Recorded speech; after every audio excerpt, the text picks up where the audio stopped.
Radio Adventiste Bethany de Pétionville, la radio qui vous parle de Jésus.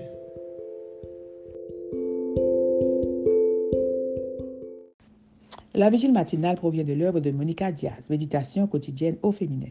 La méditation de ce matin, aujourd'hui, 29 avril 2024, est tirée de Apocalypse 3, verset 1.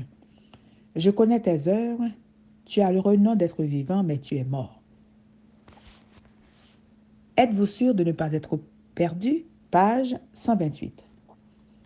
Une grand-mère se promenait avec son petit-fils de 5 ans dans un centre commercial lorsque, par inadvertance, le petit garçon s'est perdu. Désemparée, la grand-mère a donné l'alerte et les agents de sécurité ont commencé leur recherche. Après 20 minutes de prière et de larmes, la grand-mère a vu au loin un officier tenant son petit-fils par la main. Elle avait maintenant des larmes de joie.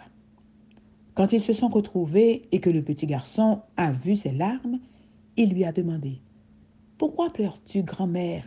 Es-tu perdue ?»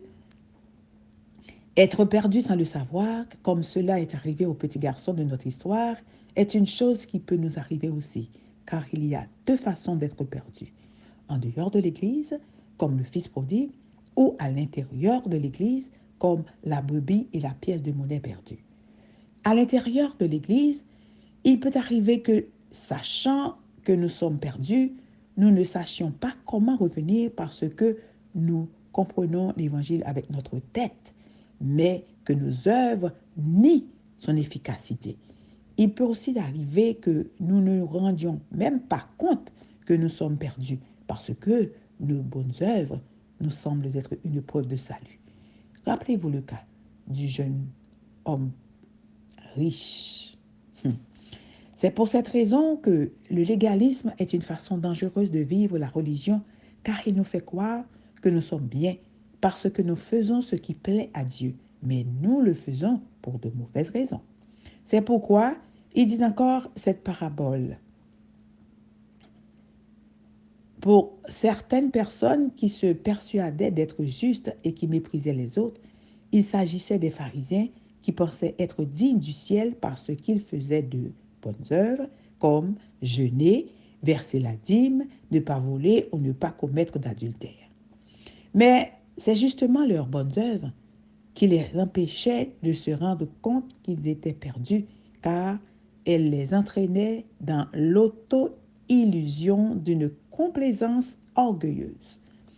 Ellen White a écrit « Les religions fidèles ne sont pas disposées à s'examiner en profondeur pour voir s'ils sont dans la foi. Ils semblent penser que c'est parce qu'ils professent la foi qu'ils seront sauvés. Et ainsi, ils sont perdus car c'est la pire des situations. Et vous confiez-vous dans vos œuvres, dans votre profession de foi, que vous ne faites pas un examen minutieux de vous-même au cas où vous seriez perdu? Ou êtes-vous disposé à vous examiner soigneusement pour voir si vous êtes dans la foi? Le salut ne vient pas en professant la foi, mais en croyant au Christ et en l'aimant de tout notre être.